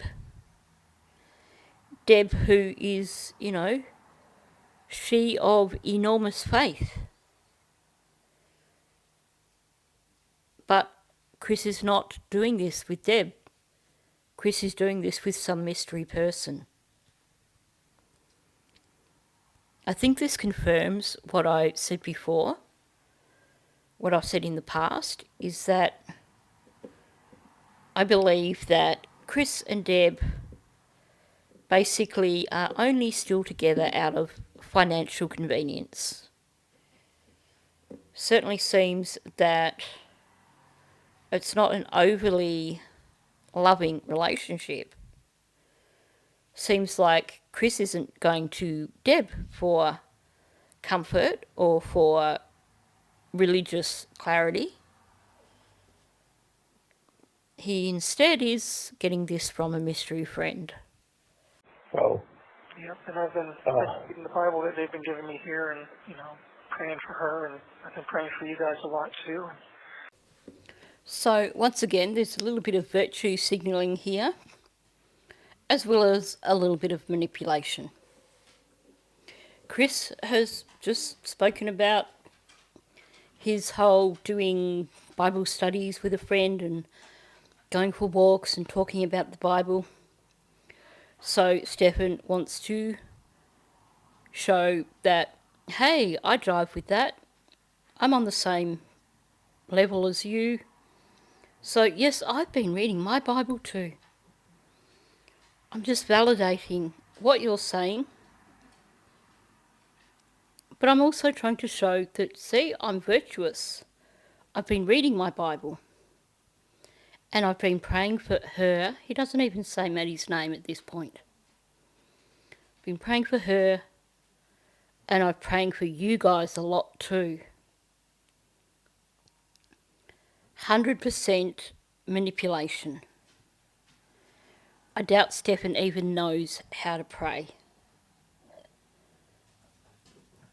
His version of prayer is probably something along the lines of, get me out of here. I promise I'll be good from now on, just get me out of here.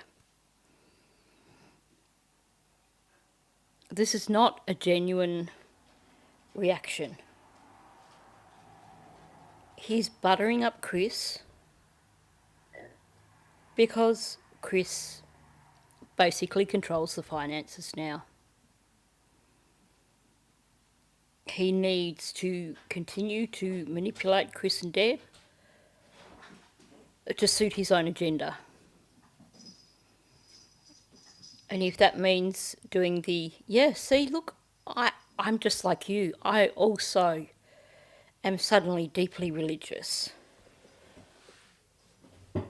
I'm supporting you in your religious beliefs by showing you that I feel the same way. But not only that, look how virtuous it makes me. I couldn't possibly be a bad person because I'm reading the Bible and I'm praying for her and I'm praying for you. See, I'm just a martyr in all this. This is him just trying to change people's perception of him. Trying to give the impression that he's a good person. He couldn't possibly have done this to Maddie because after all, he reads the Bible. I also wanted to mention that, I know you guys get in fights a lot and kind of resent each other a lot of the times, but I wanted just to tell you guys, be good to each other. we don't resent each other. We have compassionate discussions. I felt that was maybe a poor choice of words, but I know you guys kind of get on each other's nerves every now and then, and I just If anything, this has made us stronger. We're both joined with our faith, and we're supportive of one another. We talk about all of this periodically.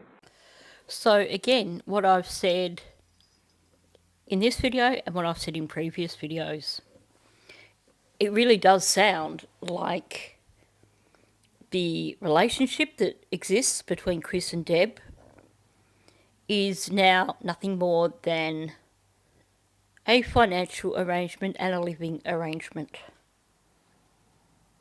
We have heard them say, we are sleep divorced. But I had mentioned in the Hidden True Crime, with the Hidden True Crime interview, that there certainly appeared to be not much love between them. And what's been said here seems to confirm that.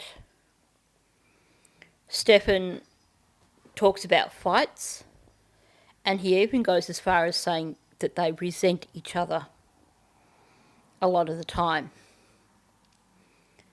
Chris gets really defensive on that. We don't resent each other. But instead of saying something affirmative in terms of the way they feel about each other, like, no, we still love each other, or we're still best friends, or something like that, he actually turns it to we have passionate discussions. So basically he's not even though he says we don't resent each other, he then talks to something that's not about feelings. He doesn't back up we don't resent each other. He changes it to actions, not feelings. To me, that says that actually they probably have reached the point where they do resent each other a great deal. And Stephan's probably right. Because Stephan doubles down on it. And he says, but you guys get on each other's nerves every now and then. He's basically saying that they don't get on. And Chris still doesn't really refute that. Instead, he says, oh, if anything, this has made us stronger. Not, if anything, this has brought us back together, made us closer. This has made us stronger. This is not anything about a relationship that he's talking about here. He says, we're joined in our faith. Well, that's not talking about any sort of personal relationship. That's just talking about something you have in common. You could sit in church on a Sunday and the minister might say, well, you're all here joined in our faith. That doesn't mean that you really give a damn about the man sitting 2 rows in front of you. Heck, you probably don't even know his name. It's just somewhere where you have something in common.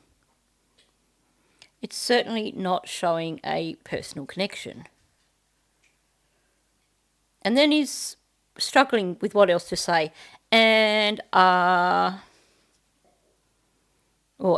we takes him forever to get it out. We're supportive of one another. We talk about, and then there's a long pause, all of this, periodically. So it actually sounds to me that perhaps there are few conversations that occur in that house unless they are addressing this issue of Stephan. He has not said anything here that suggests that there is a strong relationship that exists still between him and Deb. And, you know, at the end of the day, that's probably not really our business anyway. But at the end of the day, it was discussed here. Chris had a chance to defend himself here and he didn't. So I'm just commenting on what I'm observing. You know, I refuse to listen to any of the bullshit stuff that's out there. I always say, nobody watches mainstream media. I'll accept that, but nothing else. Okay. Well, You know, there's a lot of rumor mills out there. just to be good to You bet he's listening to all that BS stuff that is out there. He's protesting far too much. And he's talking about, you know, this whole rumour mill. He knows. He's paid attention. Claiming that he listens only to mainstream media or watches mainstream media, and yet he keeps making references that seem to indicate that actually they are watching a lot of YouTube, paying attention to what is being said out there. Each other, because you won't have me there to kind of be a buffer anymore. And, and I'm not sure. Well, try not to make that sound more than what it is, because it's not any more than that. We have our flare-ups, and then we quickly move on. Of course, I just want but we've been very very supportive of one another, and we just know that we're getting through this, and we're putting our faith in God. Okay. And we hope you. Glad to hear that. We hope you're finding the same. So after Chris trying to redirect the conversation away from the topic of his and Deb's relationship, Stephan goes straight back to it. I'm sorry I'm not there to support you, or whatever he said. And Chris basically is essentially telling him, stop talking about it. He's like, don't make it into more of a thing than it is. Chris is very much aware that these phone calls are recorded. Chris even mentioned at the beginning of this phone call that he didn't want to discuss personal things because of his concerns about the possibility of that information being leaked. And of course, 12 months later, we're now listening to this phone call. So he's trying to steer Stephan away from discussing the relationship that exists between him and Deb. He's already tried by changing the topic. Stephan went straight back to it. So now he's being more direct and essentially saying, yeah, we're not talking about that. Let's not continue to discuss this. Let's not continue to make it look worse than it is. Okay. Well, I'm glad to hear that. I worried about you guys. I've been worrying about you guys, so you've been in my prayers and in my thoughts. I appreciate that. Again, Stephan claiming that he worries about his parents. They've been in his prayers and in his thoughts. BS. This guy cares for nobody but himself. But like I said, basically, they control the purse strings now. He has to keep them on side. He has to butter them up so he can have his lollies and his coffee and all his other little treats on his commissary. And of course, so that he can give his phone pin to his new little buddy and let his parents pay for phone calls for somebody else as well as Stephan. And you as well. After mother told me this afternoon, she came out of her bedroom the other morning with a question and called out for you, and then realized, he's not here. You did or she did? He did. She did? Yeah. I go, hello, not here. Yeah. So she slipped a little there mentally. Yeah. For a long time, I kept expecting to wake up and find out this was all a nightmare. Believe me, this is all very, very surreal for us. Yeah. I think I'm looking. Thank you for using IC Solutions. Goodbye. He's saying, in terms of Deb coming out and calling for Stephan, he's saying, she's slipped a little bit, which tends to infer that she's having issues with her mental health, issues with her memory. But let's be real about this. Doesn't matter what these people are like. This is only a little over a month since Stephan has been arrested. They are coming to terms with the reality of the situation. They probably were having people contacting them. Sounds like they have been paying attention to what was being said on YouTube. So it's been a stressful month for them. And it's just natural when you're under considerable stress that your brain is going to do things to try and help you to control that stress. And if that means that your brain basically for a moment blocks out the fact that anything has happened, that will occur. And it sounds like that's what happened with Deb. She's stressed out, her brain decided to go into self-defense mode. Let's just bury any thoughts of what happened for now. As she calls out to Stephan, suddenly she remembers what occurred. This is not the first sign of dementia or anything. This is the sign of someone under extreme stress. And what does Stephan do? He turns it back onto himself. Back all about Stephan. Life's so hard for Stephan. He doesn't really care about the effect it's having on his parents. You don't hear him ask, is she okay now? Because he really doesn't care. He needs to turn it back on him because for him, that's where all the sympathy belongs. They're his parents. They should be giving him sympathy. They should be saying, sorry, poor little Steffi Weppy boy. We're so sorry that you're going through all this.